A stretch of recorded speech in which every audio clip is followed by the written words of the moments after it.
No? Comencem Sí. ja la presentació i així donem pas a Fernando, que és el que...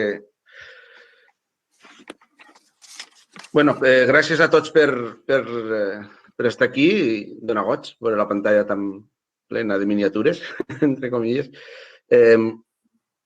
Agrair-vos des del Museu de les Terres de l'Ebre i el Parc Natural i el Consell i l'Ajuntament d'Amposta de que participeu en aquesta conferència que pensem que pot ser molt interessant. El títol de la xerrada del seu, que és La natura és la vacuna, i a partir d'aquí el doctor Fernando Valladares ens explicarà moltes coses, jo crec que molt interessants sobre aquest tema. Comentar també que intentem, no cal ni dir-ho perquè veig que tothom que ha entrat en el micro tancat, cosa que és molt d'agrair. Intentem mantenir els micros tancats i ja està. Tret d'aquesta norma, la limitació de la reunió és a 100 participants, de moment som 38 i anem bé. És un nou format de la situació que ens ve donada, però des de l'Ajuntament d'Amposta com el museu, com el parc, no hem volgut deixar d'escapar l'oportunitat de poder fer un altre cop i continuar en la tradició que portem venint des de fa molts anys, que és participar en la Setmana de la Ciència a Catalunya. Xavi Abril, que està aquí, no recordo ara quants anys fa que organitzem una xerrada conjuntament, però molts anys, molts, jo crec que igual fa més de 15, segurament, que organitzem una xerrada amb motiu de la Setmana de la Ciència que es celebra aquests dies arreu del país. I aquest any ens toca fer aquest format diferent, però no crec que la xerrada serà mereixedora de les expectatives. La farà el doctor Fernando Valladares, que ens presentarà Xavi ara mateix i comentar que serà en castellà, però no crec que això sigui cap problema.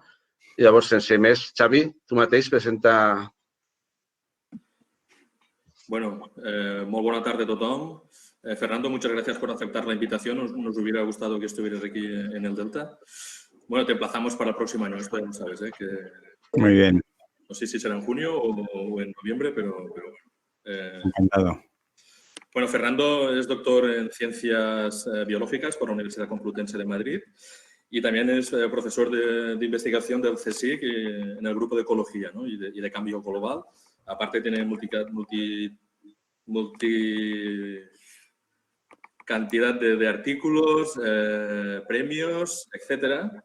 Y también os quería recomendar un canal que tiene, que es La Salud Humana, bastante interesante por si queréis cotillear por allí, bastante recomendable. Bueno, la charla de hoy viene movida por esto, ¿no? Llevamos un año bastante complicado. En enero petó la petroquímica, febrero el Gloria, marzo el COVID, en agosto Messi nos dio un susto terrible y aquí hay que ser optimistas y entender que nuestra vida, ¿no? Nuestra salud depende del entorno, del medio ambiente en el que vivimos y lógicamente también de la resta de seres que forman parte de la naturaleza, ¿no? de la biodiversidad. Y en este punto es el que queríamos que Fernando nos ampliara con sus conocimientos esta tarde. Corto el rollo, Fernando, todo tuyos y muchas gracias por aceptar la invitación del parque y del museo. Adelante. Muy bien. Muchas gracias. Gracias por la invitación. Mis disculpas por no poder darla en catalán, que me hubiera encantado. Lo entiendo, pero soy incapaz completamente de hablarlo. Y bueno, eso, agradeceros que estéis una tarde del viernes aquí pegados a la pantalla, que de entrada sí es un poco frío, pero espero que el mensaje y las piezas de información y cómo lo cuente os compense y al final os sintáis contentos de haber decidido estar aquí en esta reunión que han organizado la gente del Parque del Delta del Ebro y demás. Gracias por esta oportunidad. Así que, bueno, para centrar el foco me voy a apoyar en una presentación, así que voy a compartir la pantalla y eso me servirá, pues aparte para hacerlo un poco más ameno, como digo, para centrar ideas, porque hay muchas cosas que querría contaros. Y estaré encantado luego de que en el turno de preguntas las cosas que no hayan quedado claras o las curiosidades que se os ocurran o las preguntas que siempre hubierais deseado hacer, pues que me las hagáis. Yo encantado. Hoy no he quedado con nadie, así que aquí podemos echar el rato que queráis. Bien, el título de la presentación, La naturaleza es la vacuna, en realidad es en fin, repescar un titular que salió en La Vanguardia. Y debo decir con mucha satisfacción que fue una interacción muy fértil con un periodista de la Vanguardia, Antonio Cerrillo, que cubre la sección de medio ambiente. Y un poco por cómo yo estaba contándole las cosas relacionadas con el coronavirus, desarrollamos un poco, como digo, juntos esta idea de la naturaleza es la vacuna y me hizo bastante popular, pero lo importante es que sacó al medio ambiente a muchos titulares y muchas portadas que hace falta. Probablemente muchos de vosotros ya tenéis una sensibilidad ambiental importante, pero no es tan común que, sobre todo, pensar al principio de la pandemia, estamos remontándonos al mes de marzo, la gente no veía ninguna conexión en aquel entonces entre la naturaleza y la COVID-19 y nos encargamos, algunos de nosotros, desde la ciencia, de poner qué piezas nos ayudaban a conectar. Bueno, de entrada no voy a dar muchas cifras, pero claro, hay que poner algunos números para ver dónde estamos, ¿no? El impacto de la especie humana es mayúsculo y lo podemos ilustrar con muchos ejemplos. Yo traigo 2 números para ponerlo. Y fijaros, uno de ellos es que hemos pasado en apenas un par de siglos de ser el 2% a ser el 98%. ¿El por ciento de qué? Pues de la biomasa de mamíferos. Hace, como digo, 200 años, nuestras mascotas, nuestros animales domésticos y nosotros mismos éramos el 2%. Y en este par de siglos hemos pasado a ser el 98%. Le hemos dejado solamente un 2% a ballenas, a elefantes, a gacelas, a lobos y a todos los mamíferos salvajes que hay ahí fuera. Esto da una idea de la dinámica y de la magnitud de nuestro impacto en el medio ambiente. Y otro dato más conocido quizá es que aproximadamente el 40%, casi la mitad, un poco menos de la mitad de la superficie de la Tierra está completamente artificializada, bien sea por zonas urbanas, agrícolas, suburbanas. Así que son dos medidas de nuestra magnitud. Y hoy lo que voy a hacer es relacionar las 3 principales amenazas que tenemos actualmente en el medio ambiente. Las pandemias, porque estamos en una de ellas, nos preocupa y nos sirve para ilustrar muchos procesos. La contaminación, de muchas formas, no la voy a hablar en extenso, pero saldrá a relucir, es una de las principales amenazas. Y, por supuesto, el cambio climático, que estaba antes, que está durante y que estará después de la pandemia, como una amenaza de largo recorrido que hemos iniciado hace algunas décadas y que ahora no sabemos muy bien cómo parar, ¿no? Hablaré de la biodiversidad como un ingrediente importante, la definiré, veremos cómo juega un papel importante en que funcionen los ecosistemas y estableceré sobre todo conexiones. Una de las cosas que más me gusta hacer como ecólogo, pero en general como persona inquieta, curiosa y observadora, es establecer conexiones entre campos del conocimiento, conexiones entre procesos, conexiones entre cosas que ocurren. Tenemos tendencia a ver las cosas normalmente un poco como desconectadas, aislarlas, ¿no? y centrarnos en una y luego ver otra y luego ver otra. Bueno, pues ante una crisis ambiental como la que estamos ahora mismo, tenemos que conectar campos muy distintos, no solo la química y la física y la biología, sino meter a la sociología, a la economía, a la psicología, a la antropología y a muchos campos del conocimiento. Y tenemos que ser muy flexibles y borrar muchas de las barreras del conocimiento para entender cuántas cosas están afectadas por nuestra actividad. La ecología es una buena ciencia, yo a lo mejor estoy un poco sesgado en eso, pero es una buena ciencia para precisamente facilitar estos contactos. Y hoy os pondré, por supuesto, los ejemplos serán todos ecológicos, yo soy ecólogo y los ejemplos que voy a poner para ilustrarlos serán del mundo de la ecología, pero veréis que hago con un poco de caradura por mi parte intrusiones en el mundo de la economía y de la sociología también, a modo un poco como de aprendiz, ¿no? Bien, además de las conexiones, también tenemos que revisar prioridades. Luego, al final de la charla, espero que entendáis un poco por qué, pero os voy a ir dando pistas de cómo las prioridades posiblemente no las tengamos del todo bien ajustadas, ¿no? Y convenga revisarlas. En primer lugar, tenemos que ser muy conscientes de que nada de lo que hagamos se queda sin consecuencias en un mundo en el que las personas somos 7.500 millones, ¿no? Con 7.500 millones de seres humanos ahí fuera o aquí dentro o por el planeta dando vueltas, prácticamente lo que hagamos, cualquier cosa que hagamos, por tonta o trivial que nos parezca, tiene un impacto muy importante, ¿no? Por ejemplo, el dato de que el 80% de la energía que consumimos, estos 7.500 millones de personas, viene de quemar combustibles fósiles, indudablemente no puede dejar inalterada la atmósfera. Las mismas especies que extinguimos, ¿no? Extinguimos del orden, se calcula, no sabemos, pero se calcula que aproximadamente 200 especies cada día, ¿no? Y el hecho de que desaparezcan, pues hay un montón de funciones ecológicas que se quedan sin hacer o que se hacen peor por la ausencia de estas especies, ¿no? Como desde fijar carbono hasta protegernos de pandemias, como luego ilustraré. Bien, estamos muy preocupados por nuestra propia salud, por todas las razones del mundo, pero hace unos años, cuando pensábamos en salud, las imágenes que nos venían a la cabeza eran pues el infarto, el riesgo de infarto, el colesterol, el cáncer, la diabetes, pero cada vez más la imagen que tenemos de salud ahora tiene forma de mascarilla, tiene una dimensión ambiental. El ambiente, en un sentido muy amplio, empieza en nuestra propia nariz, ¿no? Es una interfaz con el aire que nos rodea, y sabemos que en ese aire ahora nos han enseñado mucho de aerosoles, la cantidad de bichos, de sustancias, de productos, de moléculas, de seres vivos, de seres inanimados, de fragmentos de ADN, de ARN que hay en el aire que rodea nuestra nariz.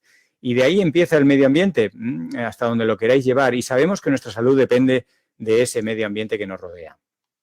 Por ilustrar la importancia del medio ambiente, decir que la medicina tradicional se está quedando, por así decirlo de una manera, si queréis, un poco provocadora y simplificada, pero para que se me entienda, se está quedando sin trabajo, porque la medicina, por ejemplo, en el caso de los cánceres infantiles, la medicina tradicional solo podría, en sentido estricto, trabajar con el 20%, porque el 80% de los cánceres infantiles, es decir, más de las 3/4 partes, tienen una dependencia o tienen un origen o tienen una causa o una conexión muy directa con el medio ambiente. Tenemos experimentos directos, que serían aquellos en que cuando el medio ambiente está mal, nuestra salud está mal, pero también tenemos experimentos muy interesantes que son experimentos inversos, que es que cuando mejora la naturaleza también mejora nuestra salud, ¿no? Y lo voy a ilustrar 2 casos en China, y lo hago además a propósito porque China pues está en el ojo del huracán con esta pandemia. China es un país que ha crecido tremendamente en las últimas 2 décadas. El destino de la humanidad depende mucho de lo que hagan los chinos, de cómo lo hagan, su comportamiento ambiental, su comportamiento social, su comportamiento diplomático, económico, pues tiene un peso desproporcionado en cómo nos va al resto de los seres humanos. Bien, 2 ejemplos de experimento inverso en China. En el 2008, muchos recordaréis que fueron los Juegos Olímpicos, y quizá también recordáis que estuvieron a punto de cancelarse, porque la atmósfera de Pekín estaba absolutamente contaminada y las federaciones deportivas se negaban a que los deportistas de élite fueran a competir con ese ambiente. Bueno, pues el gobierno de China, que sabéis que es de armas tomar, decidió que se jugarían los Juegos como sea, y puso en marcha un proyecto gigantesco de depuración de la atmósfera de Pekín, y lo logró. La verdad es que, al menos temporalmente, y con unos métodos a veces un poco discutibles, pero el caso es que logró sanear significativamente la atmósfera de Pekín, y los Juegos se celebraron. Pero es que además el peso de los bebés al nacer, de los bebés chinos, aumentó en 24 gramos en promedio, lo cual le daba una salud notablemente mayor de arranque, ¿no? Y ahora con el coronavirus pues ha ocurrido algo parecido. Solamente en los 2 primeros meses de confinamiento en China, el profesor Marshall Burke calcula que se han salvado la vida de unos 4.000 niños menores de 5.000 años y unos 73.000 adultos mayores de 70, precisamente por la contaminación reducida debido a la actividad también reducida por el confinamiento. Así que tenemos experimentos directos e indirectos de cómo se conecta nuestra salud con el medio ambiente. Y esto es lo que subyace a la idea de salud planetaria, que así dicho suena como un concepto muy grande, como un concepto muy ambicioso, un poco esotérico incluso, pero en realidad ya hace más de 5 años que la revista The Lancet, que es la mejor revista de medicina, y la Fundación Rockefeller, pues establecieron el concepto y han ido desarrollando desde entonces talleres, seminarios, publicaciones en la propia revista sobre la salud planetaria. Y las Naciones Unidas tienen un programa también que corre desde hace bastantes años que se llama One Health, una salud, en donde se enfatizan las conexiones que existen entre la salud de las plantas, de los animales, de las personas, el estado de conservación del medio ambiente y nuestra salud como algo unido, como una unidad, no como piezas separadas que se pueden trabajar separadas, sino como una pieza muy unida e invita a que los especialistas que aborden situaciones de emergencia o que estén en las plantillas de hospitales grandes o que estén en comisiones de sanidad, sean plantillas muy multidisciplinares. Y por multidisciplinares no nos referimos a que haya un oftalmólogo, un endocrinólogo y un médico de medicina general, sino que haya antropólogos, ecólogos, químicos, físicos, matemáticos, ¿no? Cosas que estamos empezando a ver ya con esta propia pandemia. Bien, un interesante repaso estadístico es de qué morimos. El peor estado de salud es directamente cuando ya fallecemos, ¿no? Entonces, ver de qué morimos es una especie de retrato muy crudo de cuáles son nuestros problemas de salud. Veis en esta gráfica para el año 2017, pero los datos son bastante parecidos año tras año, que hay 3 enfermedades o 3 causas de muerte principales, ¿no? Las enfermedades cardiovasculares, que se llevan del orden de unos 18 millones de personas cada año, los distintos tipos de cáncer, que se llevan más de 9 millones, y las enfermedades respiratorias, que son casi 4 millones. Con esas 3 tenemos la mayoría de la mortalidad. O sea que esa imagen que teníamos que os ponía al principio de a qué asociamos la salud, pues está muy justificada precisamente por estos datos, ¿no? Pero fijaros, en esta gráfica, en la zona más o menos intermedia, en torno a 1 millón de fallecimientos, tenemos un montón de casos, ¿no? Por ejemplo, los accidentes de carretera causan del orden de 1 millón. ¿Y por qué me fijo en 1 millón? Porque 1 millón, como sabéis, 1 millón y medio será lo que, y es ya lo que está muriendo, las personas que han muerto por la COVID-19. Entonces, por la COVID-19 han muerto o van a morir o están en trámite de ello, del orden de la misma cantidad de gente que muere cada año por malaria, por suicidio, por SIDA, por tuberculosis, por accidentes de tráfico o enfermedades del riñón, ¿no?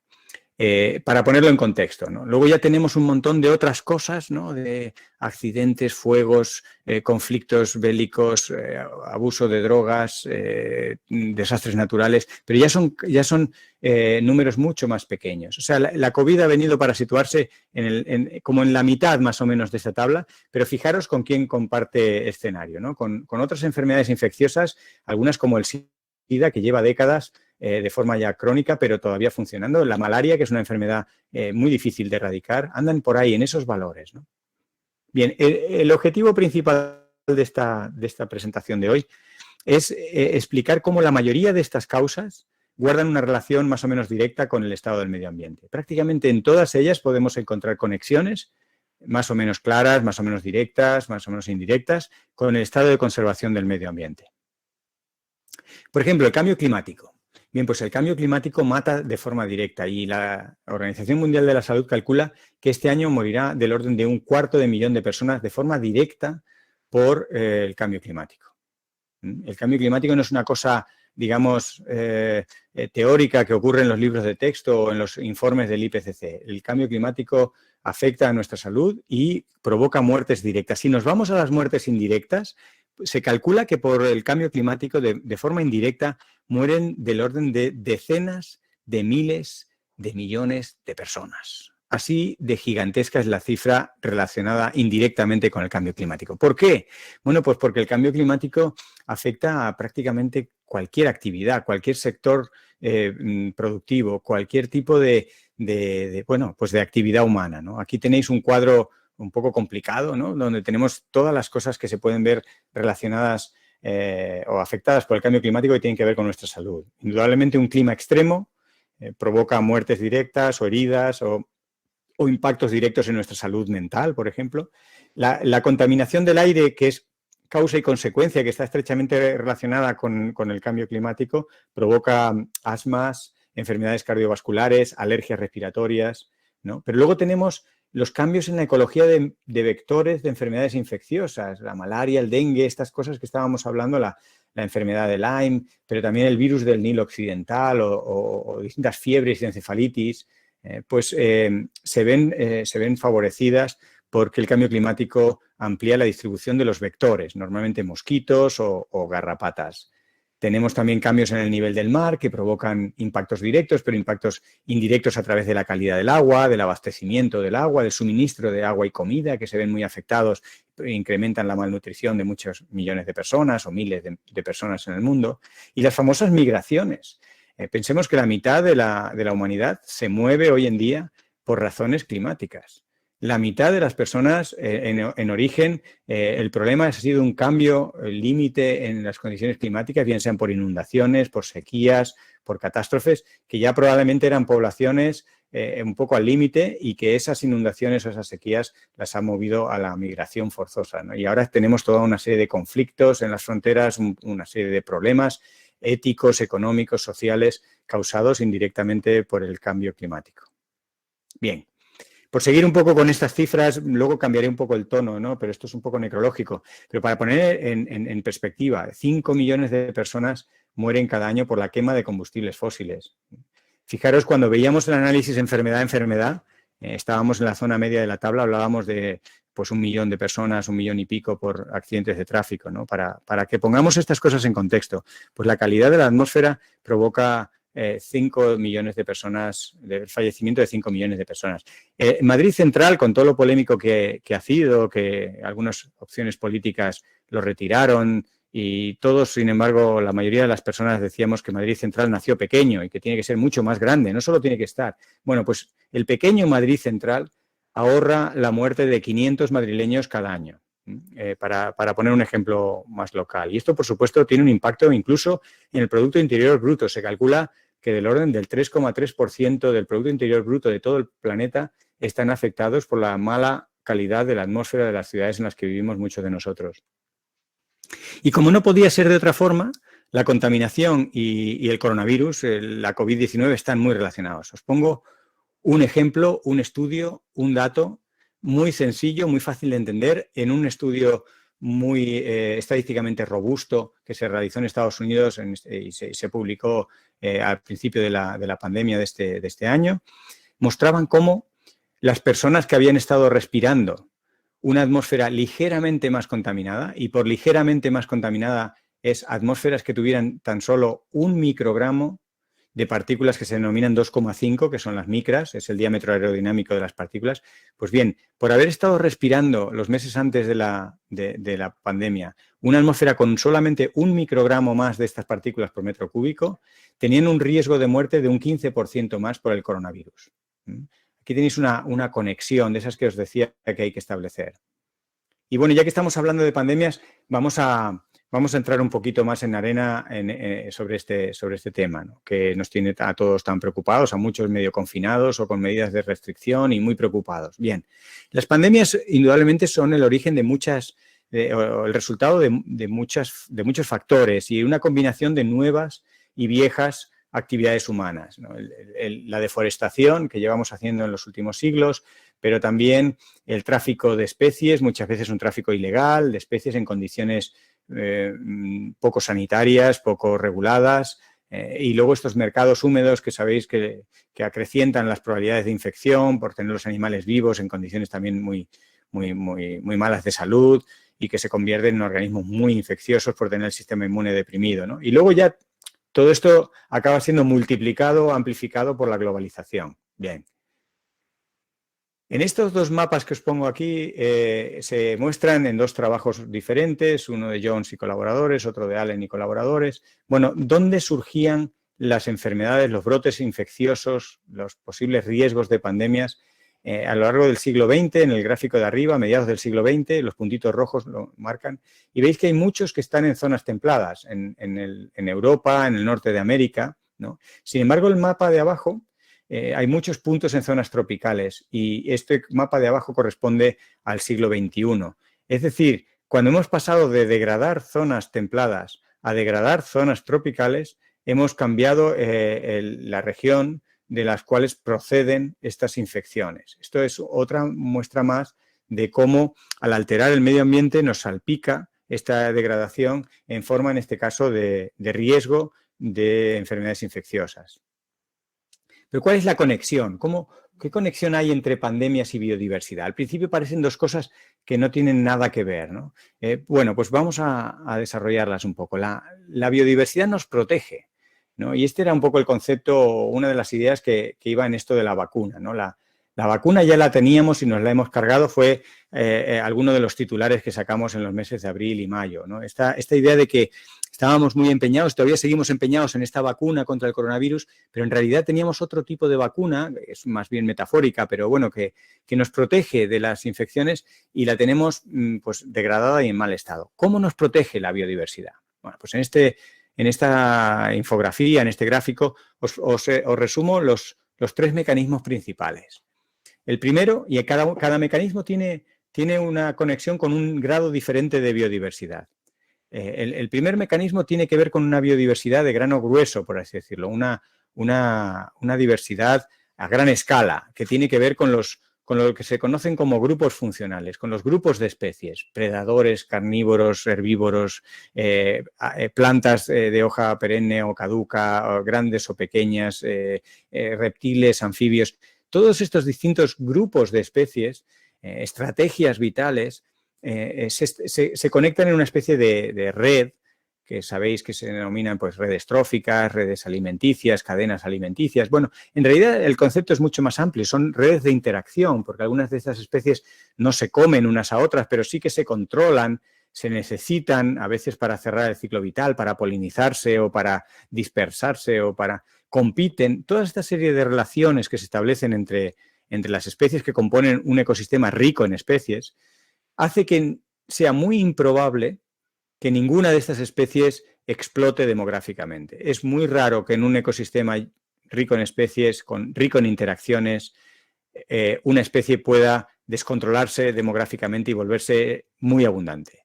¿Y esto qué ocurre? Pues esta especie podría tener un patógeno. Imaginemos la especie X que tiene el virus Y, ¿no? Bueno, pues esa especie X está perfectamente mantenida en números razonables por todas estas interacciones, ¿no? Que la mantienen en densidades bajas o normales, ¿no?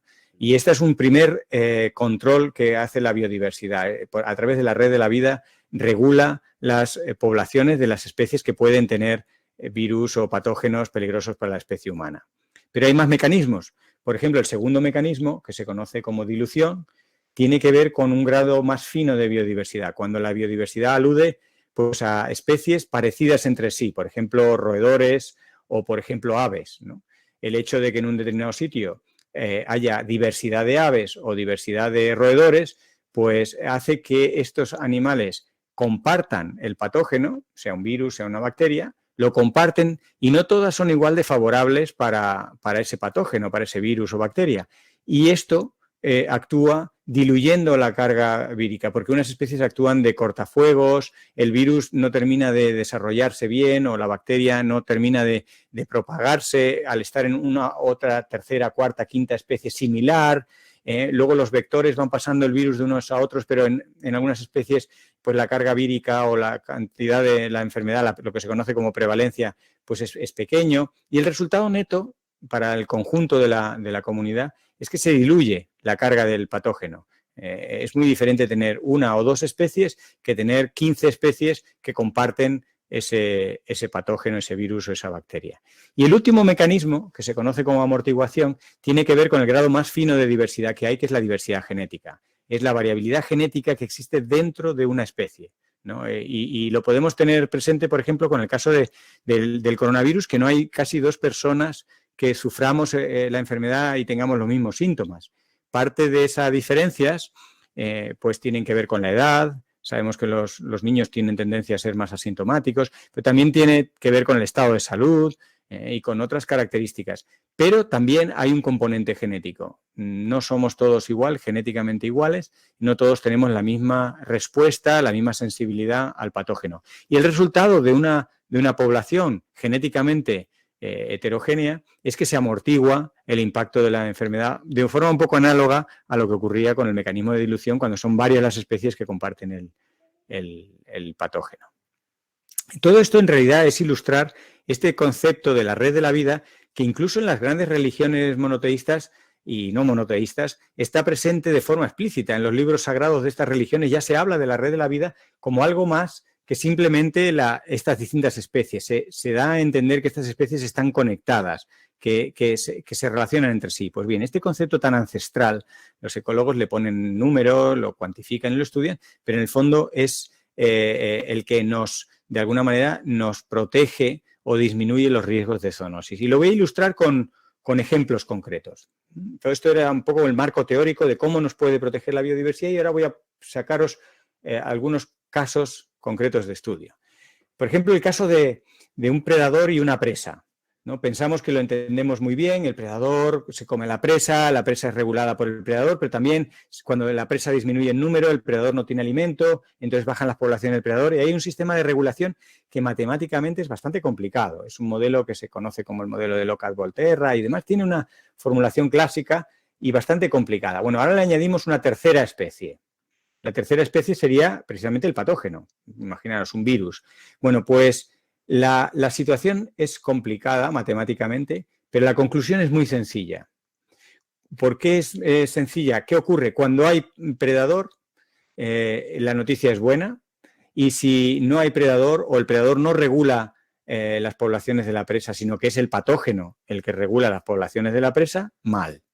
¿Por qué? Bueno, pues lo vamos a ver en este caso de estudio que ilustra precisamente esto. En este caso de estudio trabajan con el lobo como predador, el jabalí como presa y la tuberculosis animal como el patógeno. Este trabajo se hizo en Asturias durante muchos años, que se iba siguiendo la prevalencia de la tuberculosis en Asturias, en distintos sitios de Asturias, en sitios con lobo y sin lobo. Lo primero que hay que decir es que en todos los sitios la cantidad de jabalí por hectárea era más o menos la misma. Pero mientras en unos sitios, cuando había lobo, era el lobo el que regulaba en buena medida la población de jabalí, en otros sitios, cuando no había lobo, quien regulaba la población de jabalí para mantenerlo en los mismos números era la propia tuberculosis. Bien, el resultado era que cuando no había lobo y era la tuberculosis la que regulaba las poblaciones, la enfermedad tenía una tremenda prevalencia. La mayoría de los jabalíes estaban infectados y la enfermedad era muy peligrosa y tenía muchas posibilidades de pasar a terceras o cuartas especies, sean salvajes o sean domésticas. El segundo mecanismo lo voy a ilustrar con una enfermedad que nos ha preocupado mucho este verano, la enfermedad del virus del Nilo Occidental.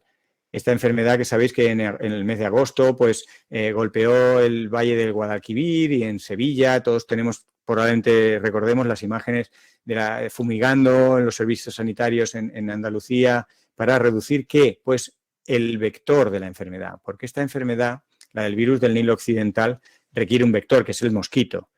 Y si se elimina el mosquito, pues ya no hay forma de que la enfermedad que está en las aves pase al ser humano. Los seres humanos no somos un buen hospedador para la enfermedad. De hecho, de humano a humano el virus no se transmite. Hay casos excepcionales en las madres a los hijos a través de la placenta, algunas situaciones muy concretas, pero el virus no lo tiene fácil saltar de humano a humano. También se da en caballos y pasa lo mismo.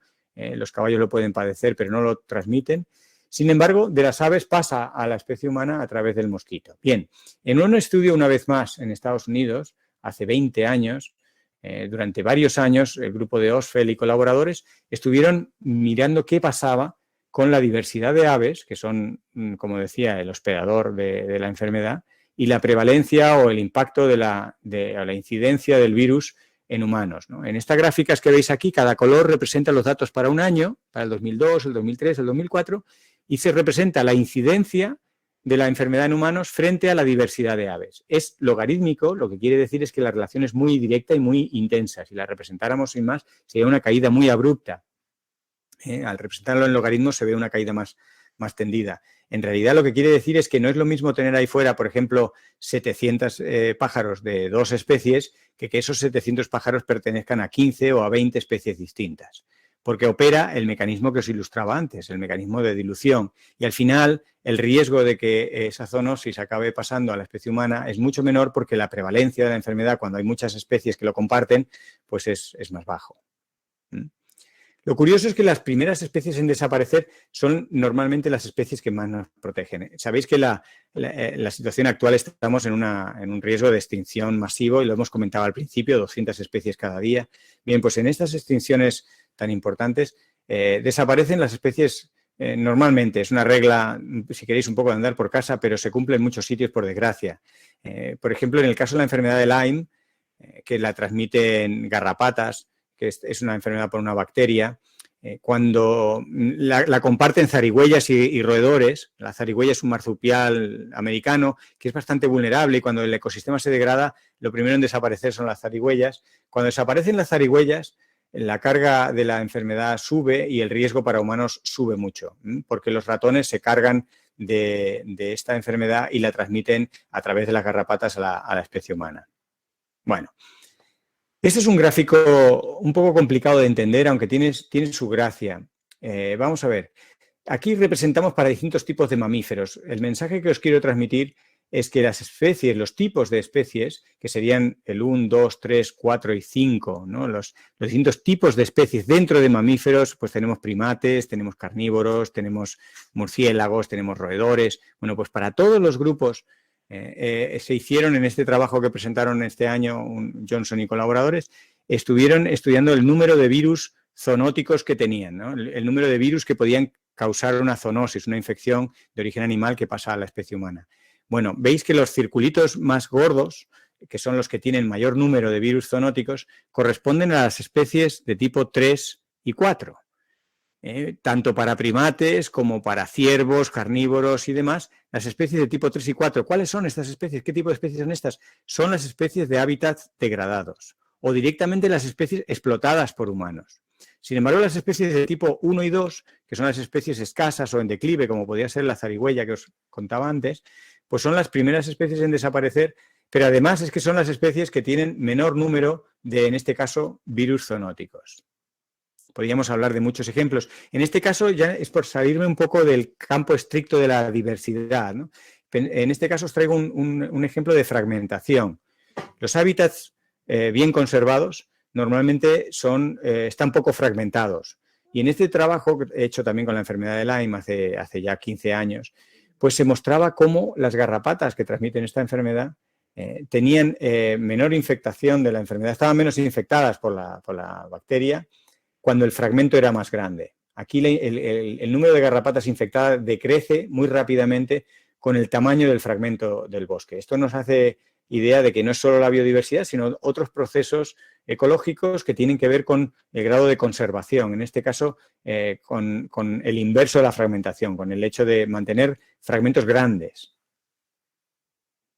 Bueno, podía ilustrar muchas cosas, no voy a contaros todos los detalles de ese otro trabajo que salió también este año de Gibbs, que revisa para muchos grupos de animales, desde bóvidos, roedores, aves, etcétera, pues una gran base de datos de hospedadoras y viene a contar una historia muy parecida. Viene a contar que cuanto más degradado es el hábitat, aumentan las especies que son host, que tienen virus zoonóticos, que están representadas en marrón. Se ve muy bien para el caso de los pájaros, la gráfica de la izquierda, ¿no? Para los otros se ve un poco menos claro, pero bueno, es lo que tienen los datos estadísticos de muchos estudios que son un poco más ruidosos. Pero la tendencia al final resultaba bastante significativa y está publicada en una revista de alto impacto y con niveles muy estrictos de calidad. Así que cuando nos enfrentamos a una pandemia tenemos que tener una imagen un poco parecida a la de este gráfico, que hay un montón de factores detrás que causan, que facilitan, que hacen más probable que surja esta pandemia, ¿no? Tenemos estos tráficos ilegales de especies que hablábamos en los mercados, pero tenemos el cambio climático impulsando los vectores, que también lo hemos mencionado, la extinción de especies que rompe estos mecanismos de protección, la deforestación, la fragmentación. Pero fijaros, recordad que uno de los mecanismos por los que nos protegía la biodiversidad era la riqueza o la diversidad genética. En las granjas intensivas, en las granjas de aves o cerdos, la diversidad genética es muy baja. Y estos animales están protegidos por antibióticos, pero cuando un patógeno encuentra la manera de entrar, burla el cerco de los antibióticos y las barreras sanitarias que hayamos podido poner, pues no tiene el filtro, la regulación de la diversidad genética, porque todos los organismos, los cerdos, las aves, etcétera, son genéticamente muy próximos, con lo cual lo tiene muy fácil entrar y así ocurre, ¿no? Que de forma explosiva de pronto pues una granja entera se vuelve, lo hemos visto con los bisones, por ejemplo, ahora recientemente, que también es una especie, además, que tiene el problema de exótico, pero que tiene otros problemas que puede hospedar, como se ha visto el mismo coronavirus. En fin, que es un cóctel de factores, ¿no? Donde muchos de ellos son factores ambientales y de conservación de la diversidad y de conservación de los procesos naturales, ¿no? Tenemos que pensar que conocemos un centenar de virus, aproximadamente. El 99% de los virólogos del mundo se dedican a esos 100 virus que son peligrosos para la salud humana y solamente un 1% de los virólogos del mundo se dedican a los cientos de miles de virus que sabemos que existen. Está muy desbalanceado el conocimiento científico. No tenemos ni idea de para qué sirven, cómo funcionan, quiénes son, todos esos miles de virus que hay en el medio ambiente. Sabemos de algunos de ellos que no son peligrosos y que cumplen incluso funciones de control de bacterias y se denominan bacteriófagos, en fin, cumplen muchas funciones ecológicas, pero os hago la idea de que el virus forma parte del ecosistema, que hay miles de virus ahí fuera y lo mismo podríamos decir de bacterias y que hay muchos candidatos para nuevas pandemias y sabemos que la frecuencia de pandemias ha aumentado en los últimos 70 años. Por eso las Naciones Unidas decían que teníamos muchos riesgos. No se sabe muchas veces con una pandemia precisamente porque es un fenómeno que tiene un componente de azar, que es muy complejo porque son muchos los factores multiplicado por la globalización. Hay muchos factores que lo acaban desencadenando. Es muy difícil precisar dónde y exactamente cuándo saldrá una nueva pandemia e incluso qué virus o qué patógeno será. Pero tenemos listas. Hay un G4 que pongo aquí en este ejemplo, que se sabe que ya está en algunos trabajadores de granjas en China, que viene del cerdo, como vienen muchas infecciones, acordado de la peste porcina y la gripe aviar y demás. Bueno, pues en este G4 podría ser un candidato, hay más, y requieren sistemas de alerta para ponernos... en fin, sobre ello antes de que explote. Quería lanzar, voy a ver cómo andamos de tiempo, son las 8:15. Bueno, permíteme. Perdona que te interrumpa. Sí. En el chat he visto ahora, lo siento. Sí. Este mensajito que sale abajo, ¿se puede ocultar? ¿El mensajito este? Sí, de dejar de compartir al lado. Sí, ahí sí, está. Vale. Perdón. Perfecto. No, nada, tranquilo. Bien, no, porque me voy acercando un poco al final, pero antes de llegar al final hago dos incursiones. Tres incursiones. Haré una incursión en las ciudades, una incursión en la economía y esta incursión en la economía tiene como un par de patas y ahí ya sí que terminaré. Porque sé que os estoy dando mucha información, espero que me sigáis. Ahora voy a hacer una incursión en las ciudades. ¿Por qué? Porque en las ciudades hay esa segunda naturaleza y esa segunda naturaleza es la que ve más gente en el mundo, porque el 66% aproximado de la población humana vive en ciudades o vivimos en ciudades, ¿no? Y la tendencia es que cada vez más gente viva en las ciudades. Y esa naturaleza que tendemos a olvidarnos de que es naturaleza, es una naturaleza simplificada, tiene menos especies, es muy artificial, es muy humilde, pero opera de la misma manera y se opera en los mismos principios ecológicos que hemos hablado hasta ahora de protección de pandemias, de amortiguación de eventos climáticos, que no he entrado en ello, pero podemos entrar. En fin, un montón de servicios que hace una naturaleza funcional, pues también a pequeña escala y, por supuesto, de una manera más sencilla, pero también funciona. Y os voy a traer 2 o 3 ejemplos, 2 o 3 datos. Siempre me gusta ponerlo pues atornillado a un estudio concreto, no a una generalización.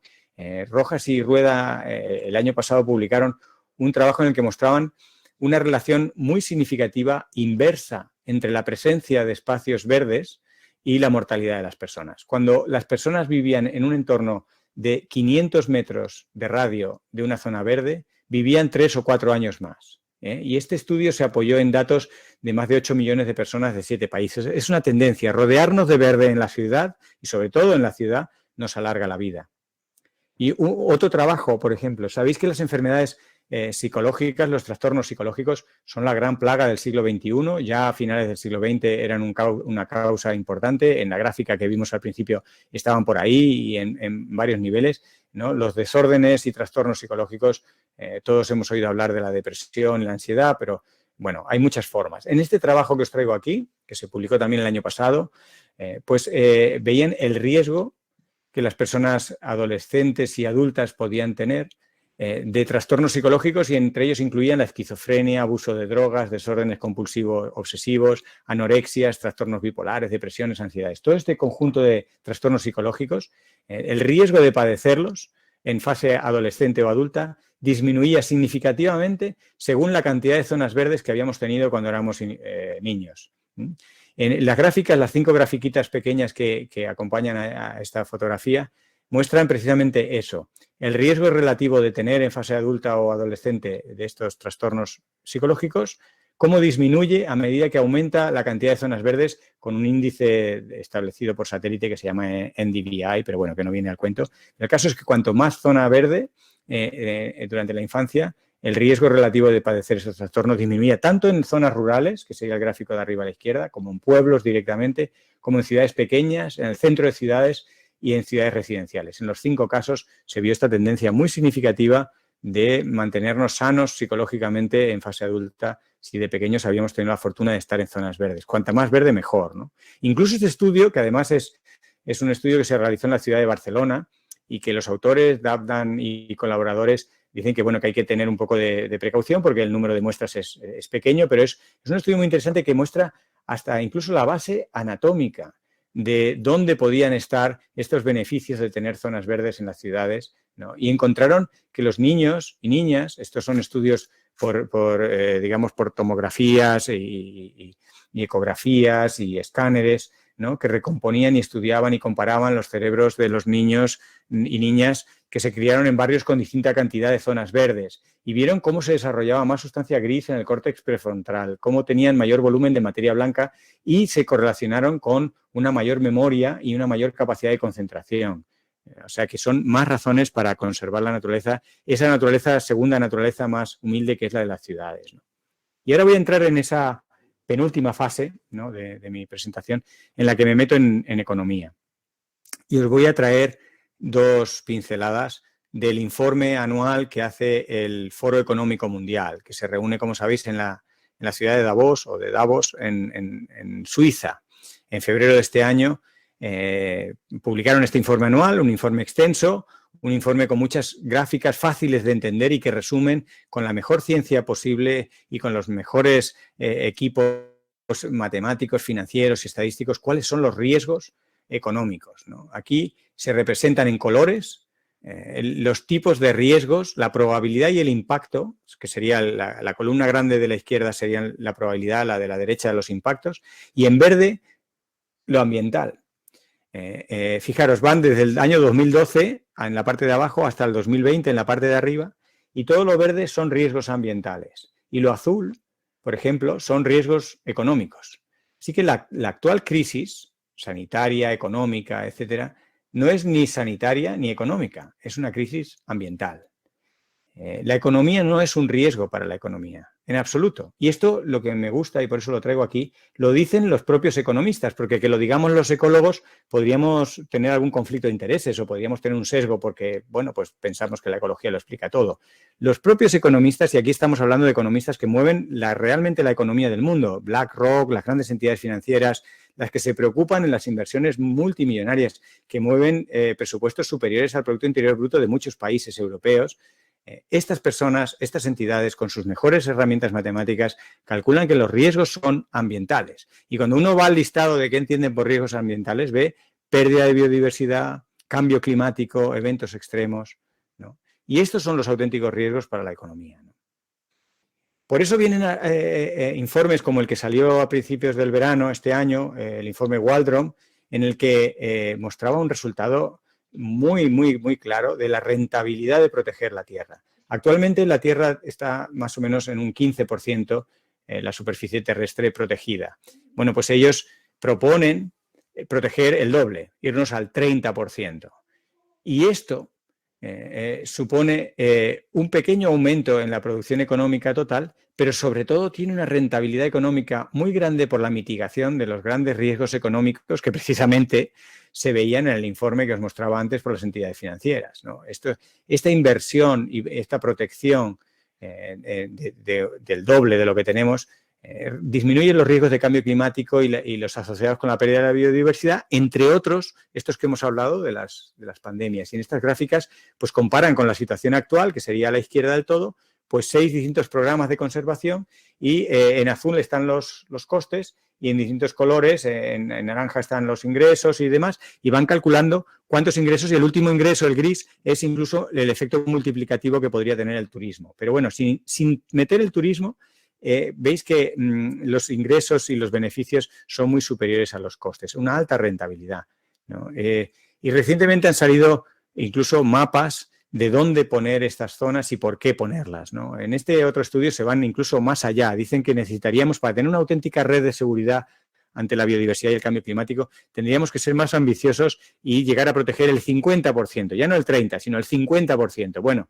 para muchos esto sería un disparate, pero para otros muchos, bien, pues pensamos que es la inversión más rentable que podemos hacer. Aquí estos autores te dicen cada zona de la Tierra, en rosa, por ejemplo, las zonas que son muy interesantes por especies raras, pero tenemos, por ejemplo, en algunas zonas, en azul muy clarito, las zonas que conferirían estabilidad climática a todo el planeta, ¿no? Y esas zonas son muy importantes de proteger por eso, ¿no? Y muchas tienen que ver, por ejemplo, en zonas árticas, con el suelo permanentemente congelado, con el permafrost. Y fijaros, estando en el delta del Ebro, me parecía interesante traer aquí un dato para cambiar la forma de abordar los presupuestos del Parque del Delta del Ebro, ¿no? Cuando el Parque del Delta del Ebro, como cualquier espacio protegido, habla de lo que cuesta, no se puede dejar de pensar en, ¡ay, los gastos! Tenemos muchos gastos, hay que reducir gastos. No, la palabra no es gasto, la palabra es inversión. El dinero que se pone en conservar zonas naturales es una inversión y es de las inversiones más rentables que se puedan concebir. Fijaros, en este trabajo publicado el año pasado, que revisan un montón de zonas protegidas de la Tierra y solo valoran una de las posibles rentabilidades, que es el bienestar psíquico y personal de los visitantes de estos espacios naturales. En este trabajo, que lo podéis buscar, que está en Nature.com del 2019, en el volumen número 10, hablan de que del orden de hasta 3 órdenes de magnitud, o sea, 1000 veces más de ingresos por turismo y por bienestar personal se obtienen de lo que cuesta su gestión actual. ¿Qué inversión es tan rentable como producir 1000 veces el dinero que se mete, ¿no? Esto habla de una tremenda rentabilidad económica, ¿no? Y, por ejemplo, en este gráfico está extraído del reciente informe de la Organización Meteorológica Mundial. Claro, se ve en el gráfico de la izquierda, desde los últimos 50 años, de los años 70 ahora, cómo han aumentado los desastres de origen climático. Se han multiplicado por 5. En 50 años, 5 veces más extremos climáticos, que es lo que se ve en el gráfico, como digo, de abajo a la izquierda. Teníamos del orden de 700 cada año a más de 3000 en la actualidad. Bien, 5 veces de incremento. Ahí tenéis desglosados si son sequías, si son tormentas, si son incendios, si son lo que sea, ¿no? Pero bueno, 5 veces más, ¿vale? Pero las pérdidas económicas se han multiplicado por 7. Pasamos de 175 billones de dólares a 1.380 billones de dólares. O una razón más de tipo económica para prevenir, para evitar estos, en este caso, problemas asociados con el cambio climático, ¿no? La mitigación del cambio climático es rentable. Salen cada vez más estudios. No voy a entrar en los detalles de este otro, pero en este simplemente decir que la rentabilidad viene a más largo plazo. La inversión hay que hacerla en el presente y la rentabilidad la vamos recogiendo gradualmente y del orden de algunos siglos incluso la rentabilidad ya es tremenda, porque los daños crecen muy rápido con el tiempo, pero claro, hasta pasadas unas décadas no recuperamos el dinero que hemos metido en este caso, en este ejemplo, para el cambio climático en instrumentos de mitigación del cambio climático, ¿no? Pero bueno, volviendo a nuestra naturaleza y a las pandemias, este trabajo de Dobson pone dinero y pone números a lo que es prevenir frente a curar, ¿no? Prevenir todas las pandemias, prevenir cualquier pandemia, se podría apoyar en 3 medidas básicas que ellos cuantifican en este trabajo, le ponen números y calculan cuánto costaría estas 3 medidas. Una de ellas sería detener la deforestación en zonas tropicales, Otra, limitar el comercio de especies, que son dos cosas que hemos hablado y todos conocemos que están muy relacionadas con las pandemias. Y el tercero, establecer una red de alerta y control temprano de pandemias. Esto parece sencillo, pero fijaros que en España no nos ponemos de acuerdo con los datos, o sea, que cada comunidad autónoma los da de una manera, los da en un día de la semana, los da con una calidad y una tal. No nos ponemos de acuerdo en España, imaginaros, estamos hablando de poner en conjunto los datos de 180, 200 países. Pero bueno, esto es posible y esto tiene un coste. Bien, el coste de estas tres cosas lo sumaron y este coste andaba del orden de entre 17 y 27 billones con B de dólares. Bueno, pues solamente lo que nos cuesta la COVID-19 se calcula que va a estar en torno a 8 o 16 trillones con T. O sea, los costes de una sola pandemia, de la COVID-19, es órdenes de magnitud, trillones frente a billones con B, lo que cuesta prevenir. Y veis que de las medidas, 2 de las 3 tienen que ver con la naturaleza. Así que realmente esto es enriquecer ese concepto inicial que os decía de la naturaleza es la vacuna, ¿no?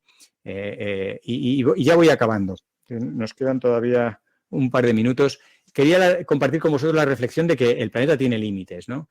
Hay una serie de límites planetarios que se rigen por leyes físicas, químicas y biológicas. Se ha hablado incluso del concepto de límites planetarios, se les ponen números, nos hemos alejado de esos límites de seguridad planetaria y demás. Todo esto tiene mucho que ver con la ciencia pura, ¿no? De física, matemática, química. Sin embargo, la forma en la que funciona la sociedad y la economía no sigue leyes físicas. Es simplemente el resultado de las personas, de nosotros, de ellos, de aquellos, de la decisión de las personas determina cómo nos gastamos el dinero, cómo nos organizamos, ¿no? Y tendemos a pensar que hay unas leyes, pero realmente la economía es una ciencia muy débil, tiene muy poco valor predictivo, precisamente porque la economía tiene muchos factores que no siguen una ley física, química, biológica o matemática, ¿no? Así que el sistema socioeconómico que estamos todos cada vez más comprobando que no funciona, genera unos problemas ambientales que luego no tenemos tecnología para frenarlos, ¿no? Y genera millones de muertos que son en realidad prematuros, que son muertes evitables, y provoca crisis, tensiones, problemas bélicos, porque todo ello se apoya en una noción muy sencilla y muy incorrecta, que es que los recursos son infinitos cuando sabemos que no lo son, que son finitos. La idea de que el cambio socioeconómico que tenemos que hacer debe ser verde no es una cuestión ideológica, no es que yo sea de pensar así o que las opciones pues pongamos de izquierdas, que normalmente son más ambientalmente sensibles que las de derechas, o que los jóvenes frente a los mayores, o que los de una determinada comunidad autónoma o de un tipo de actividad económica. No.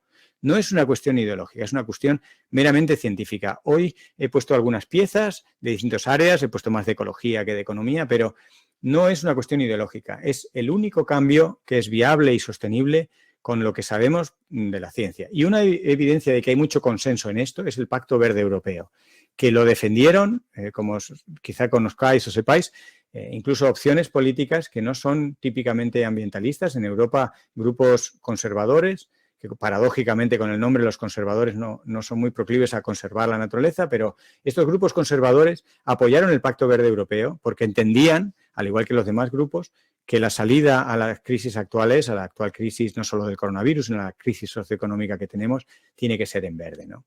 Así que hay que cambiar el modelo, no es una opción. Y ya que estamos en un espacio protegido, y ahora sí que para acabar, me gustaría también cambiar el concepto. Antes os decía que cambiar el concepto de gasto por el de inversión en un espacio protegido. Y ahora cuando paseéis por el Parque del Ebro, del Delta del Ebro, o por un parque en una ciudad, un jardín, o un parque nacional, o un espacio protegido, que penséis que más que un espacio protegido, en realidad estáis paseando, visitando o viendo un espacio protector. Y con esto termino. Muchas gracias. Gracias, Fernando. Súper interesante. Luque, ¿qué hacemos? ¿Damos micrófono abierto o prefieres que lo gestionemos por el chat? Como quieras, Xavi. Bueno, si somos bastante organizados podemos hacerlo con el micro abierto, pero cada vez habiendo uno y si vemos que se descontrola podemos hacer por el chat. Bueno, si alguien se anima, puede romper el hielo, ¿eh? Eso es, romper el hielo es lo que cuesta. No. Pues yo mismo. Una pregunta.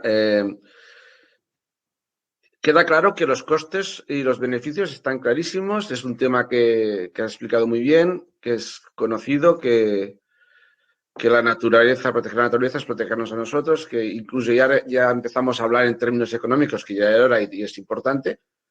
Pero tengo la sensación de que no sé si llegaremos a tiempo a realizar este cambio, porque no avanza como tendría que avanzar las cosas en ese sentido, ni la mentalidad de la gente, que eso es lo más preocupante, quizás. No sé qué piensas.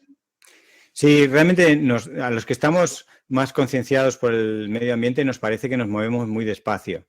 Y probablemente sea despacio. La idea de que si estamos a tiempo o no es también una idea un poco relativa, porque ¿estamos a tiempo de qué? ¿No? Cuando alguna especie se extingue para siempre. Indudablemente para esa especie no estamos a tiempo. Pero siempre estamos a tiempo para algo, ¿no? Hasta el último momento, y por eso está la palabra esperanza, ¿no? Que es lo último que se pierde, porque hasta el último momento hay tiempo para algo, ¿no?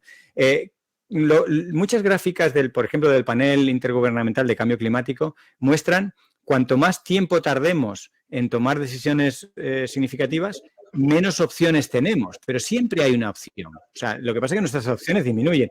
Los objetivos de desarrollo sostenible se deberían haber empezado hace 5 años, ¿no? Y es la agenda esta 2030, que para el 2030 tenemos que ser muy buenos y para el 2050 aún mejores. Cuanto más tiempo tardemos en hacer las tareas que están puestas en esa agenda, por ejemplo, de sostenibilidad, pues más difícil lo tendremos. Tendremos a alcanzar todos los objetivos y iremos alcanzando solo algunos de ellos.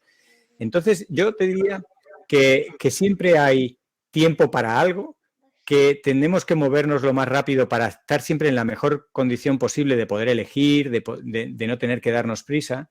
Y también un punto de esperanza es que los movimientos sociales cuesta arrancar, pero luego toman dinámicas exponenciales.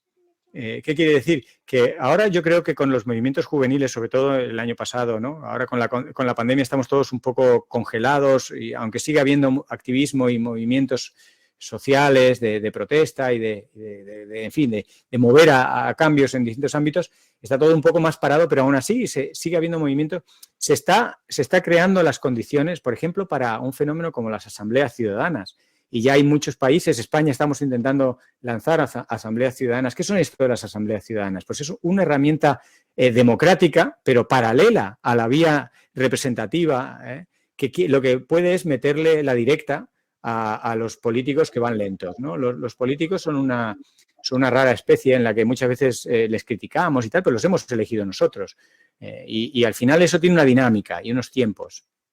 Y en eso puedo estar de acuerdo contigo, que quizá esos tiempos van un poco lentos, las cumbres del clima van lentas, los acuerdos entre el PSOE, el PC, Ciudadanos, el tal, van muy lentos, no se ponen de acuerdo ni para lo importante. Bueno, pues ahí empiezan a salir herramientas paralelas, las asambleas ciudadanas pueden ser o no, ¿no? Y tenemos movimientos ciudadanos. Lo que te quiero decir es que se está formando, y con eventos como el de hoy, en el que intercambiamos información transversal, nos contamos cosas, luego nos iremos a casa pensando mejor o peor, se va generando un estado de conciencia y que puede, en un momento dado, generar un cambio mucho más rápido. Aunque ahora no haya indicadores de ese cambio, se están dando las condiciones. Yo quiero pensar también un poco así, y sería un poco el mensaje optimista, que necesitamos también un poco de optimismo, más un viernes por la tarde, de que el cambio puede coger velocidad, aunque ahora no la tenga. Gracias. ¿Algú s'anima? ¿Alguna pregunta? Pueden ser en catalán, que más o menos entiendo un poco, con ayuda de alguna palabra que me distraiga. Bueno, tengo una. Has nombrado fugazmente permafrost. ¿Qué se esconde allí? Porque me parece que el frío conserva, ¿no? El permafrost es la caja de Pandora. El permafrost son estas inmensas extensiones congeladas, de suelo congelado, que eso es lo que significa literalmente, en zonas árticas, ¿no? Sobre todo el hemisferio norte, porque es donde más tierra hay en las latitudes del norte.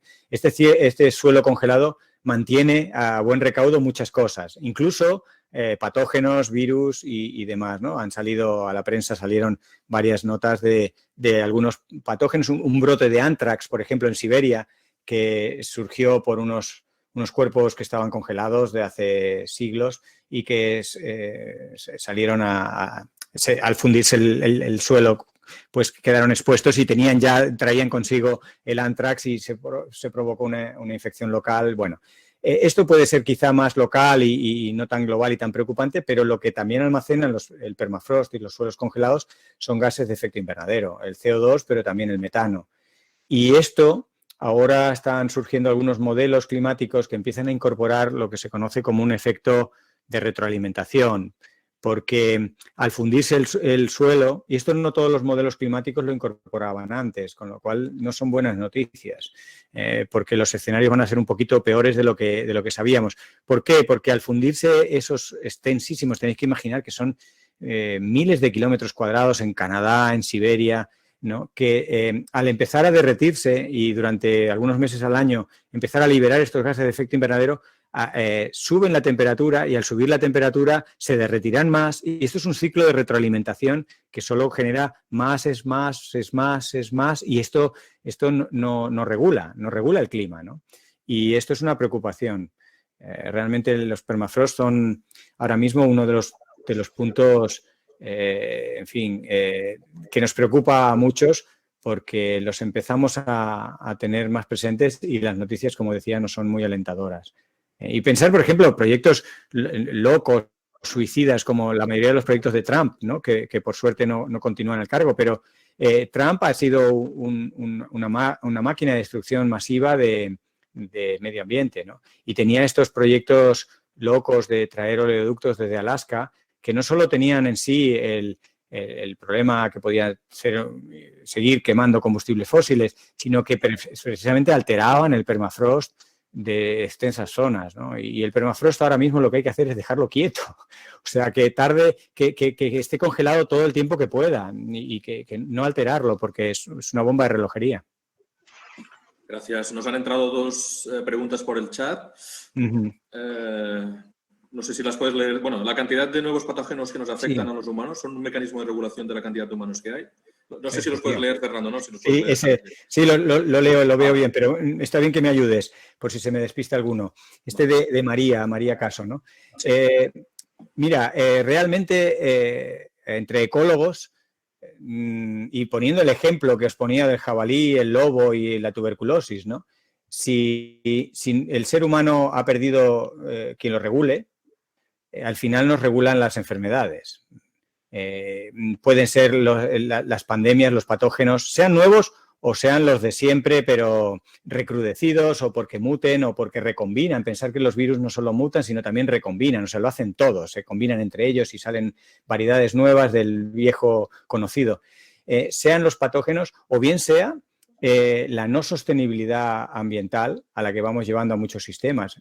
Bien sea vía enfermedad infecciosa o bien sea porque los eventos climáticos o los grados de contaminación ya son tóxicos directamente, ¿no? Entonces, nos enfrentamos ahora a una especie de paradoja social, psicológica, antropológica, que es el Homo sapiens 3.0.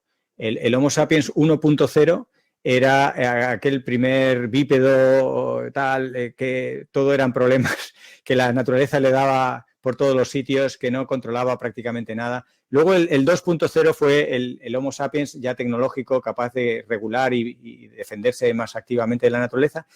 Y este vivió un esplendor, no sé exactamente cada uno que lo ponga donde quiera, pero tuvo varios brotes estupendos de civilizaciones muy gloriosas y es en el que estamos, pero sabemos que es insostenible. Y ahora tendríamos que pasar al 3.0, que se caracterizaría por ponerse freno a sí mismo. O sea, tenemos el conocimiento tecnológico para mejorar nuestra eficiencia energética, tenemos el conocimiento científico para saber que con nuestra huella ambiental per cápita no cabemos, no podemos seguir, y tenemos probablemente muchos argumentos sociales, psicológicos en la mesa para afrontar el cambio. Pero sería un cambio contra nuestra propia naturaleza, porque somos una especie predadora, consumidora de recursos, y si las tribus nativas no depredaban más el ambiente era porque no tenían tecnología. Entonces, en la versión 3.0, esta de Homo sapiens que os propongo que formemos parte y que nos motivemos para serlo, pues tendríamos que no permitir que sean los nuevos patógenos quienes nos regulen, sino que seamos nosotros mismos. Pero realmente es un esfuerzo interesante de autocontrol. Luego, Sí, Marta, la siguiente ¿no? es la de Marta. Sí, el foro de Davos está al loro de la nueva economía, ¿no? Que debe ser verde. Efectivamente, si os fijáis en el foro de Davos, Trump hizo el ridículo más espectacular porque pensó que le iban a hacer caso y todos estaban en otra onda, ¿no? Y se daban cuenta de que todas las inversiones que proponía Trump en combustibles fósiles eran inversiones sin recorrido, ¿no? Eran inversiones sin rentabilidad. Este estado de opinión se ha trasladado a los políticos, que son los que legislan y de este modo controlan el devenir de las cosas. Bueno, yo creo que incluso el propio Trump no es un negacionista puro. Los negacionistas puros son una especie en peligro de extinción. El negacionista que sí que prospera es el negacionista tipo Trump y tipo muchos políticos que saben, pero quieren agarrarse a argumentos disparatados o no necesitan argumentos y directamente niegan la realidad, ¿no? ¿Por qué? Pues porque tienen sus intereses políticos o económicos X, que normalmente tienen una visión muy a corto plazo, que ven América será grande, pero será grande durante 3 años o durante 7 años, no sé lo que durará, pero América al modo Trump tiene los años contados. Y estas entidades financieras del foro de Davos y demás lo saben bien. Y ellos, la visión estratégica de sus finanzas es a décadas, ¿no? Y que es una visión que, por supuesto, trasciende a muchos de los políticos, no solo a Trump, sino a muchos de nuestros políticos.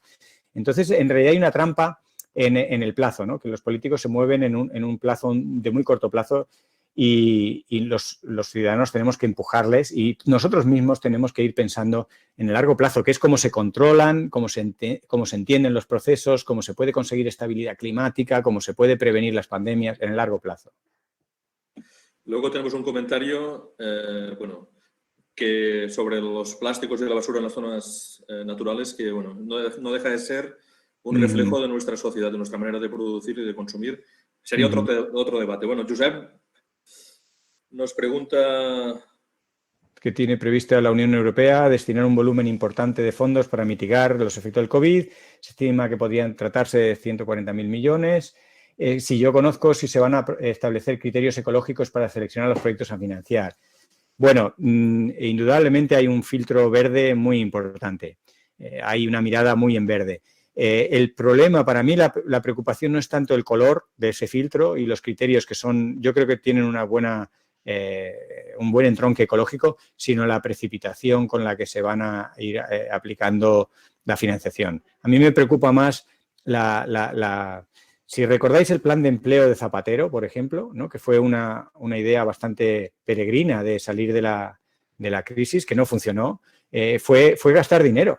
Pero gastar dinero para no ir a ninguna parte, ¿no? Porque no estaban organizados. Esos empleos que se crearon no generaron riqueza. Simplemente sirvieron para pagar las facturas temporalmente de las personas que siguieron ese plan de empleo, ¿no? Corremos el riesgo de hacer cosas parecidas, ¿no? De estar tan nerviosos, tan preocupados en esta situación de crisis sanitaria, de crisis ambiental sobrellevada y tal, que esos 140.000 millones y que todos los fondos, la ocasión histórica en la que está ahora Europa, ¿no? Con estos grandes fondos, ¿no? Del Green Deal, del Pacto Verde Europeo, tenemos el riesgo, España especialmente, tiene más papeletas que otros países por la pobre gobernanza que tiene nuestro país comparado con la de otros, pero en general tenemos un grave riesgo de no tener la sesera, la prudencia, la calma de establecer bien las inversiones y de conectar las inversiones y de hacer que sean inversiones que den rentabilidad sostenida en el tiempo, ¿no?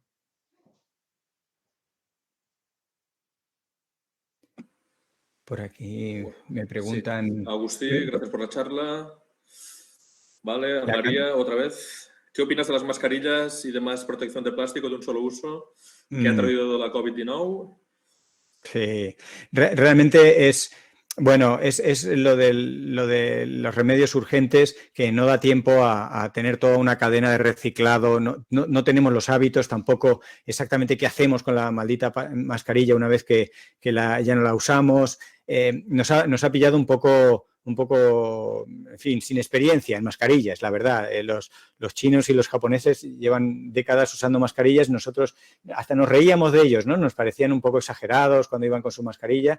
Y ahora que tenemos mascarillas por todos lados, muchas se nos caen, las guardamos sin saber y nos ha pillado. Podría ilustrar mucho lo que veíamos antes de que podemos tener 140.000 millones de euros y gastarlos sin saber muy bien cómo, ¿no? Con mucha prisa y demás. Es verdad que hay que correr, pero hay que correr sin tropezar, ¿no? Y las mascarillas y toda esta protección de plástico es una especie de marcha atrás en una estrategia que ya hace un par de años empezó pues, a tener mucha más sensibilidad por el plástico. Hay incluso programas que plantean del orden de 10, 15 años que no haya disponibilidad de plástico en bruto para bolsas, para muchos materiales así de uso común que directamente no se va a poder usar el plástico en bruto, ¿no? No va a estar disponible más que para usos técnicos especializados y que lo justifiquen.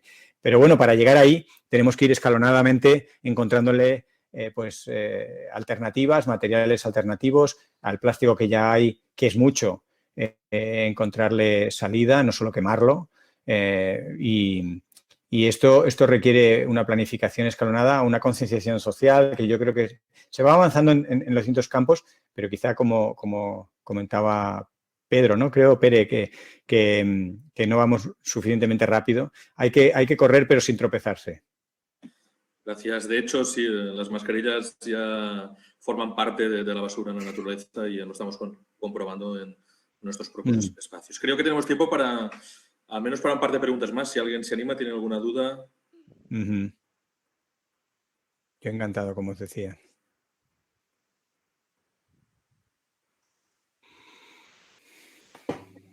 Bueno. Esto, vale. Has hablado de mitigación. ¿No tendríamos que invertir los euros directamente a intentar luchar contra las causas y no contra los efectos?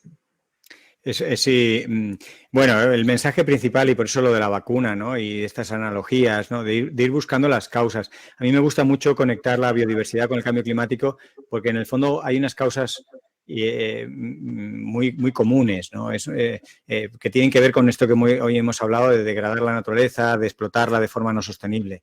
Entonces, si vamos a la fuente última, al final acabamos chocando con el sistema socioeconómico. Por eso al final, las últimas imágenes iban un poco desafiándonos ahí, ¿no? Y a veces nos da vergüenza hablar del sistema socioeconómico. Marina Garcés, que es una filósofa muy simpática y muy atrevida, tiene un librito muy pequeño que habla de la ilustración radical y demás. Y dice que muchas veces no nos referimos al sistema socioeconómico, sino hablamos de que hay que cambiar las cosas, esto no funciona y utilizamos una serie de eufemismos porque nos da auténtico vértigo decir que estamos hablando del sistema socioeconómico, porque es que es muy gordo lo que es. La palabra ya es gorda. Entonces decimos, esto no funciona, parece que las cosas deberían cambiar. Bueno, pues hay que ponerle nombre y el nombre es así tan fuerte como el sistema socioeconómico. Esta actitud, digamos, de consumir sin límite, pues causa los problemas, ¿no? Y como tú dices, si no vamos al origen de los problemas, ¿no? Si con la pandemia nos contentamos con generar vacunas cada vez que hay una, pues siempre llegaremos tarde, siempre morirá gente por el camino, habrá un despilfarro de medios, contaminaremos con mascarillas y nos sobrepondremos a esa pandemia y vuelta a empezar, ¿no? Desde el punto cero de la casilla de la mesa del tablero del parchís, ¿no? Volvemos otra vez a la casilla de salida. Y lo ideal sería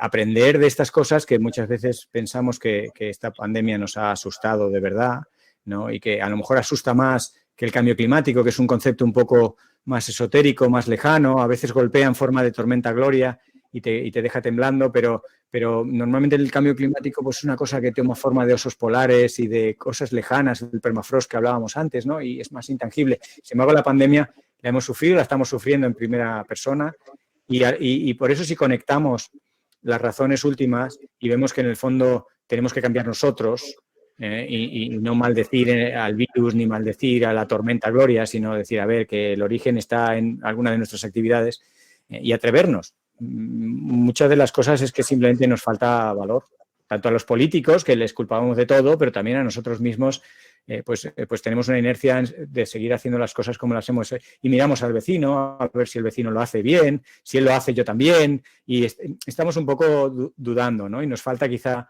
más decisión. Y posiblemente estos movimientos sociales, estas dinámicas de compartir, de entender, de explicar, nos ayuden a atrevernos. Gracias. Tenemos dos cuestiones. Una de Montse. Si se está trabajando en un nuevo sistema de... No lo he captado bien. Sí, pues será el sistema socioeconómico. Claro que se está trabajando. No tenemos alternativas perfectas que funcionen del todo, pero, por ejemplo, me gusta poner el caso de la ciudad de Ámsterdam. En la ciudad de Ámsterdam, que no es que sea ejemplar, en muchas cosas es un desastre y tal, ¿no? Pero, bueno, ellos se han atrevido a trabajar con un nuevo sistema. El sistema es el sistema del donut o de la rosquilla. Y se llama así porque, si os acordáis el esquemita que pasé un poco rápido de los límites planetarios, representan como un círculo en torno al planeta, ¿no? De un círculo concéntrico de límites que no quieres rebasar, ¿no? Sea el cambio climático, sea la diversidad, sea lo que sea. Bien, pues Kate Raworth, una economista británica, ha puesto un círculo concéntrico por dentro, ¿no? Que es los límites socioeconómicos, socioambientales, los derechos humanos que no queremos perder. Y entonces la humanidad se tiene que mover entre esos dos límites, el límite externo, que son los límites planetarios, y el límite interno de bienestar, de derechos, de igualdad, de sistema socioeconómico. Y para movernos en esa franja del sistema socioeconómico de la rosquilla, pues hay que hacer, lógicamente, un inventario de las actividades que hacíamos y ir reconvirtiendo sectores y demás. Y esto lo están poniendo en práctica en la ciudad de Ámsterdam. Sabemos que probablemente ese sistema no sea perfecto y tenga otros problemas, algunos que incluso sean parecidos al sistema que tenemos, pero al menos ya se está trabajando directamente a escala de ciudad con modelos alternativos. Claro que hay alternativas, pero hay fuertes inercias. Pensad que con esto de las renovables, no hace falta que os lo diga, pues hay muchos intereses económicos detrás y hay gente y empresas e instituciones que entienden lo renovable de una forma muy diferente a lo que lo entendemos nosotros. Hay una forma de hacer negocios que tiene una fuerte presencia en la toma de decisiones y cambiar eso es muy difícil. Cambiar eso, primero hay que saberlo, que muchos de nosotros no lo sabemos bien. Primero ser conscientes de ellos y luego pensar que hay alternativas, pero que saltar a las alternativas requiere valentía y requiere cortar inercias, a veces de grupos de influencia económica, política, muy grandes. Gracias. Una más de Marta.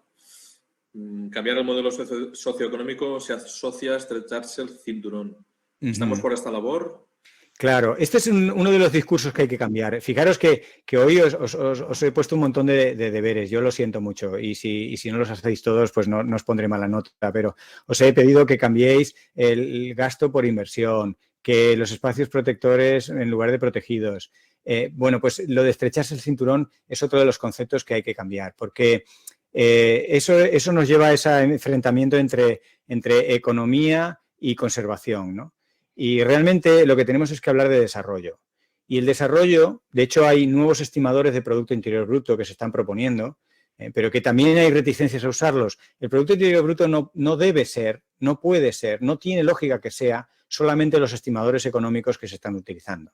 Porque tú o yo o cualquiera de nosotros nos podemos desarrollar estupendamente sin ningún gasto económico, sin ninguna huella ambiental. Y estos son otras vías de desarrollo, ¿no?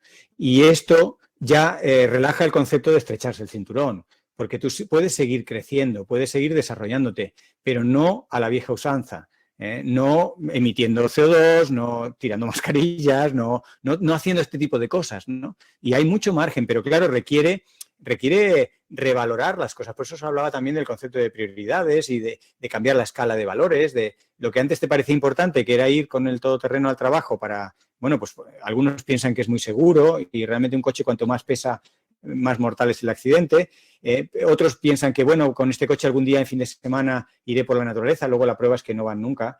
Bueno, pues es ir cambiando y decir, pues lo mejor es ir en bicicleta, por tu salud cardiovascular, por la salud del planeta. Y es un ejemplo de que ya empieza a estar ahí, ¿no? Y mucha gente empieza a ver como una persona con éxito aquella que es capaz de ir al trabajo en bicicleta, porque logra todas estas cosas y llega feliz, algo sudado, pero feliz, ¿no? Sin embargo, hasta hace poco se veía como que el éxito social era poder ir al trabajo en todo terreno, ¿no?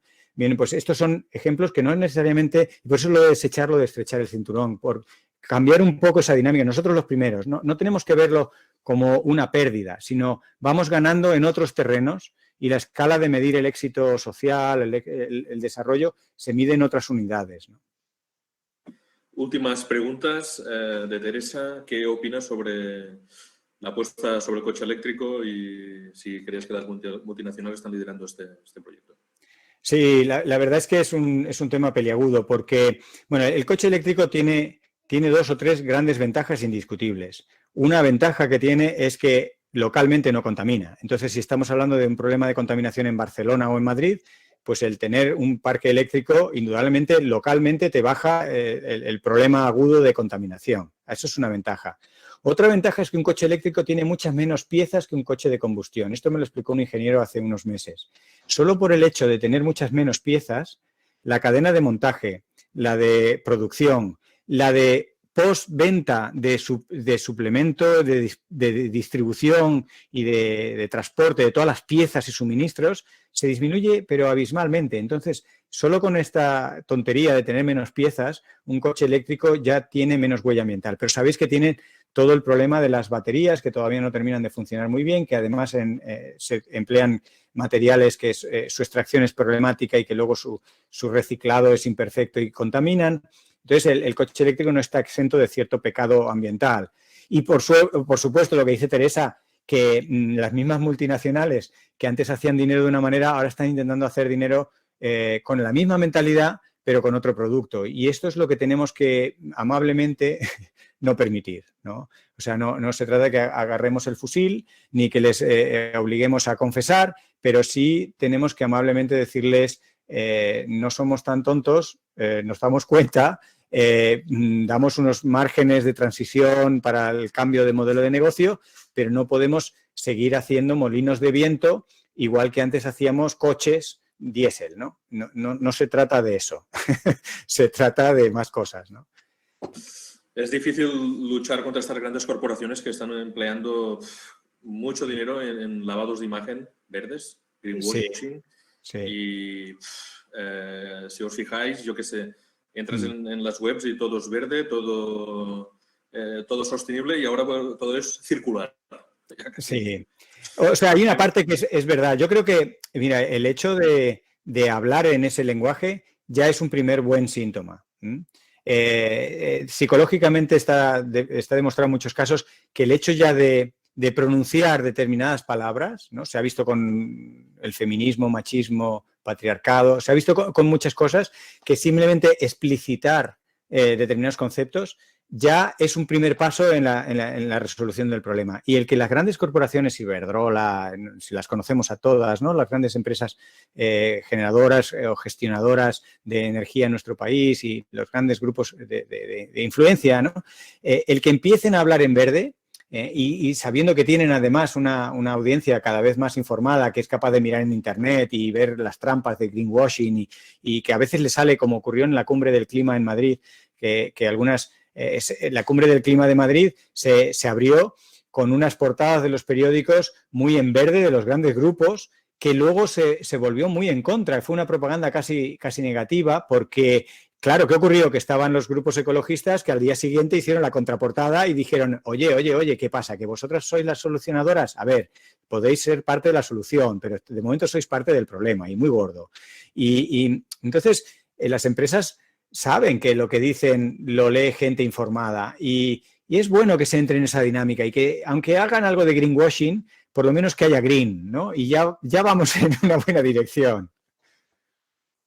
Bueno, familia, creo que estamos llegando al final. Luque, no sé si quieres cerrar el acto o si alguien tiene la última pregunta. Si no, ya lo dejaríamos aquí. Son las 9 de la noche. Tampoco queremos... Sí, yo creo que ya quizás podemos cerrar aquí, ¿no? Muy bien. Si os parece a todos bien. Gracias, Fernando. Un placer.